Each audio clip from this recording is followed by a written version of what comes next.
Assalamualaikum warahmatullahi wabarakatuh. Jumpa lagi di channel YouTube saya Serba Ilmu FB Channel. Pada video kali ini kembali saya akan membahas latihan 7.1 halaman 68 sampai dengan halaman 69 pada buku Matematika BSE kelas 8 semester kedua. Mudah-mudahan apa yang saya jelaskan di sini dapat bermanfaat bagi pelajar yang duduk di bangku kelas 8. Namun sebelumnya, jangan lupa subscribe, like, share, dan komen channel YouTube saya.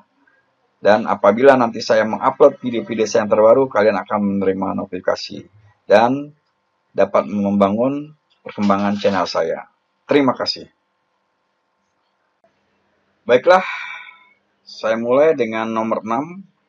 Ya, ini maaf, bukannya soal pilihan ganda ya, tapi soal esai. Dua atau lebih lingkaran dikatakan konsentris jika berpusat di satu titik yang sama. Sebutkan minimal 3 benda atau bagian benda yang memuat hubungan konsentris. Nah, maksudnya konsentris di sini adalah kita perhatikan di sini contohnya jam. Ya, jam. Di sini lingkaran, yaitu lingkaran bagian luar yang ini ya, dengan lingkaran bagian dalam itu berpusat di satu titik ya. Titik ini sebagai titik pusatnya. Nah, ini dikatakan konsentris. Jadi berpusat di satu titik yang sama. Ya, baik lingkaran yang bagian luar ini ya, tepi luarnya dengan yang lingkaran ini ya, dia berpusat di satu titik ya, yaitu titik ini. Nah, kita lihat juga umpamanya di sini gambar roda ya, roda bagian yang roda ini ya dengan velg ini ya, dia berpusat di titik ini. Nah, gitu, itu namakan konsentris. Demikian juga ini setir mobil ya, setir mobil. Nah, bagian yang ini lingkaran ini, nah ini juga apabila kita buat ya secara gabungan ya di sini, nah dia akan konsentris di sini. Ya terpusat pada satu titik. Nah, itu untuk jawaban soal nomor 6 ya. Jadi jam ya, kemudian roda dan setir mobil. Baiklah, sekarang kita bahas soal nomor 7. Nah, di soal di sini diketahui 3 titik berbeda A, B, dan C tidak segaris. Buatlah lingkaran yang melalui 3 titik tersebut. Nah, sekarang di sini lihat langkah pertamanya, kita membuat 2 garis AB dan BC. Nah, kalian perhatikan di sini ya, garis AB dan BC. Nah, lalu di sini kita perhatikan ini nomor 1, kita nanti akan membuat ya lingkaran dengan titik pusatnya di sini di A ya, titik pusatnya di A. Kalian bisa menggunakan jangka ya. Nah, kalian bisa menggunakan jangka. Nah, titik pusatnya di sini. Nah, kemudian langkah yang kedua, kita membuat lingkaran dengan titik pusat di B ya, dengan titik pusat di B. Lalu kita tarik garis di sini ya, lukislah ya garis sumbu pada ruas garis AB dan BC. Nah, nanti kita lukis di sini. Ya, kita lukis di sini ya. Nah, kemudian nanti kita akan buat yang ini juga ya. Yang sebelumnya kita buat dulu lingkaran di sini ya, yang keempat. Sama tadi dengan nomor 1 dan 2. Kita buat lingkaran, nah titik pusatnya di B. Kemudian kita buat lagi lingkaran ya dengan titik pusat di C. Nah, lalu nanti mereka akan bertemu ya, akan bertemu garis ini kita tarik ya. Kemudian dengan nomor 6 dengan nomor 3 kita akan berpusat di titik di sini ya. Kita anggap aja di sini titik O. Ya. Itu langkah yang pertama dan kedua. Nah, dia akan berpusat dan nanti akan membentuk sudut siku-siku di sini ya, sudut siku-siku. Nah, kemudian langkah ketiganya lukislah lingkaran dengan titik pusat O. Nah, lalu setelah itu kita buat nih ya, kita buat lingkaran. Nah, lingkaran yang ini ya, lingkaran yang ini dengan titik pusatnya di O. Nah, lalu nanti kita tarik jari-jari OA ya, di sini jari-jari OA, kemudian jari-jari OB ya, dan jari-jari OC. Nah, di mana nanti OA sama dengan OB dan juga sama dengan OC. Nah, ini langkah-langkah yang perlu kalian lakukan pada soal nomor 7. Ya, jadi nanti langkah pertama sampai langkah yang terakhir kalian ikuti. Nah, nanti kalian bisa ulang penjelasan saya. Oke, itu ya untuk jawaban soal nomor 7. Baiklah, berikutnya kita akan membahas soal nomor 8. Di sini nomor 8 diketahui 3 titik berbeda A, B, dan C tidak segaris. Ya, ini sama dengan soal nomor 7 sebenarnya. Lalu di sini perintahnya buatlah juring setengah lingkaran yang melalui 3 titik tersebut. Jadi seperti soal nomor 7 tadi, yang pertama kita dari gambar ini ya saya pindahkan ya, kita buat ya garis AB. Ya, kita buat garis AB ya, ini AB kemudian BC. Nah, lalu kalian akan membuat ya lingkaran. Yang pertama kalian buat lingkaran ya dengan pusat di A, lalu yang kedua membuat lingkaran dengan pusat di B.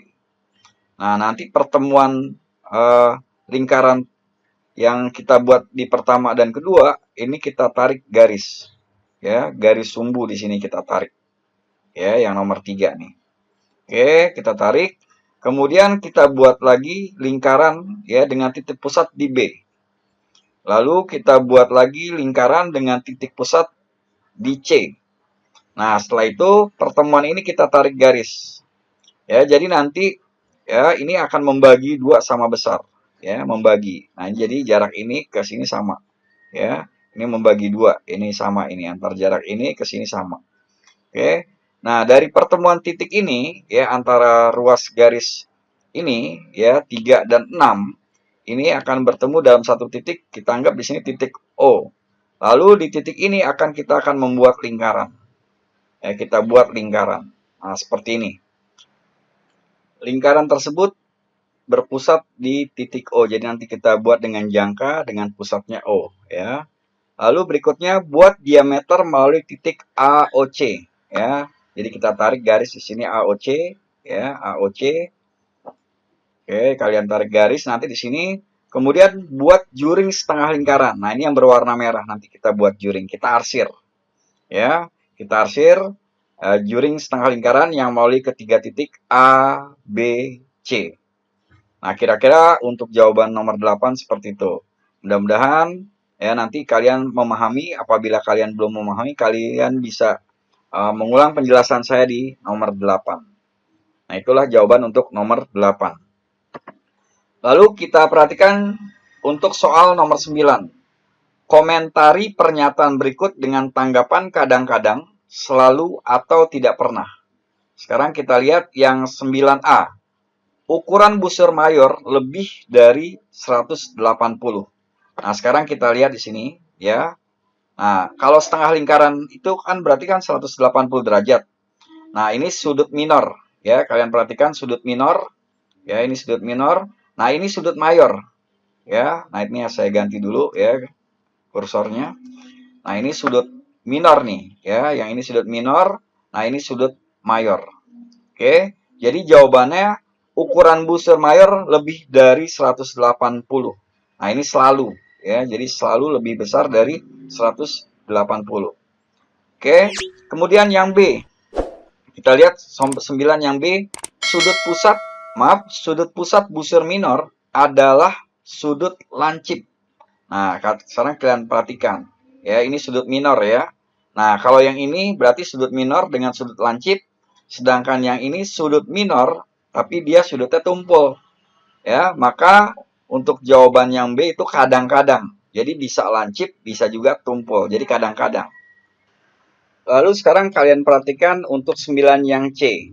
Jumlah beberapa sudut pusat bergantung pada ukuran jari-jarinya. Nah, di sini saya gambarkan sudut pusat dengan jari-jari ya.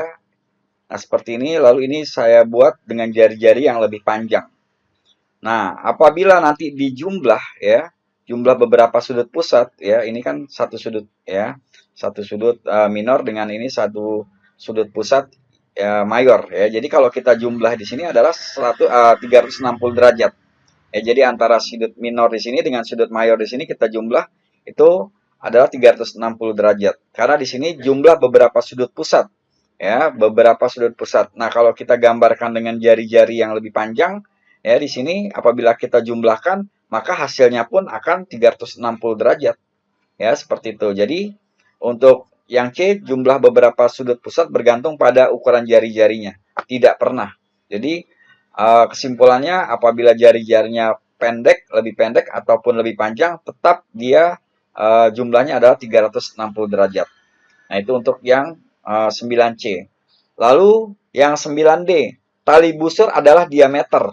Nah, sekarang kita lihat ini tali busur AB, kemudian saya gambarkan juga tali busur CD yang melalui titik pusat di sini, kemudian tali busur EF. Nah, dari ketiga tali busur di sini, ini yang dikatakan dengan tali busur ya. Jadi menghubungkan antara tepi lingkaran. Jadi AB di sini, kemudian ini CD, kemudian ini EF. Nah, untuk yang CD ya, dia itu menghubungkan atau kita anggap bisa dengan diameter. Jadi dia bisa dikatakan tali busur, bisa juga dikatakan diameter. Nah, sedangkan yang AB di sini juga sama tali busur, yang EF juga tali busur. Jadi, tali busur adalah diameter, berarti kadang-kadang. Nah, jadi tidak selalu ya, kadang-kadang di sini. Oke. Nah, itulah untuk jawaban soal nomor 9. Lalu kemudian kalian perhatikan untuk soal nomor 10 ya, berdasarkan gambar di samping tentukan ya sudut CGB, sudut BGE, sudut AGD dan sudut DGE. Nah, sekarang saya ganti biar agak jelas ya di sini. Nah, sekarang kalian perhatikan sudut CGB. Nah, ini CGB. Nah, sekarang kalian perhatikan sudut ini ya, antara sudut A sampai B ini kan setengah lingkaran. Ya, setengah lingkaran yang ini. Nah, untuk sudut setengah lingkaran itu kan berarti 180. Ya, ini berarti berpelurus nih. Ya, jadi sudut AGC dengan sudut CGB ini saling berpelurus. Ya, makanya harus berjumlah 180 derajat. Apabila ini 60, berarti yang sudut CGB di sini adalah itu 120. Ya, jadi 120 ditambah 60 sama dengan 180 karena dia saling berpelurus. Nah, lalu sudut BGE. Ya, BGE. Nah, di sini kalian perhatikan sudut BGE. Sudut BGE di sini adalah bertolak belakang dengan sudut AGB. Dia bertolak belakang. Ya. Jadi sekali lagi sudut BGE ya ini bertolak belakang dengan AGB. Sudut yang bertolak belakang besarnya sama nanti, yaitu 60. Kalau di sini 60 derajat, maka di sini sudut BG ini adalah 60 derajat. Nah, kemudian sudut BG, maaf ya, di sini adalah sudut AGD. Maaf, di sini sudut AGD. Nah, ini saya ganti ya. Maaf, di sini ya, AGD. AGD. Oke, sudut AGD itu adalah besarnya 90 derajat ya. Jadi AGD besarnya adalah 90 derajat. Nah, lalu bagaimana dengan sudut DGE? Ya, DGE. Jadi kalau di sini saya gambarkan lagi ya. Di sini berpelurus ya. Berpelurus berarti yang CGB itu adalah 120. Nah, kemudian yang BGE ya yang nomor B ini itu adalah 60 derajat ya, bertolak belakang dengan AGC. Ya, bertolak belakang nih ya. Dengan AGC bertolak belakang, maka dia bernilai sama yaitu 60 derajat. Nah, kemudian ini ya 90 derajat. Ya, AGD di sini 90 derajat. Nah, oleh karena itu di sini sudut DGE itu adalah 30 derajat. Karena kalau kita lihat di sini ini juga sama berpelurus nih. Ya. Nah, jadi harus jumlahnya 180 derajat. Jadi 90 tambah 30 tambah 60 ini 180. Nah, demikianlah penjelasan saya dari nomor 5 dari nomor 6 sampai dengan nomor 10 untuk latihan 7.1. Mudah-mudahan ya kalian bisa memahami. Apabila kalian kurang memahami, kalian bisa putar video saya ini agar nanti kalian dapat lebih memahami lagi. Nah, itu saja yang dapat saya jelaskan. Semoga bermanfaat. Dan sekali lagi, dukung channel YouTube saya dengan subscribe, like, share, dan komen. Terima kasih.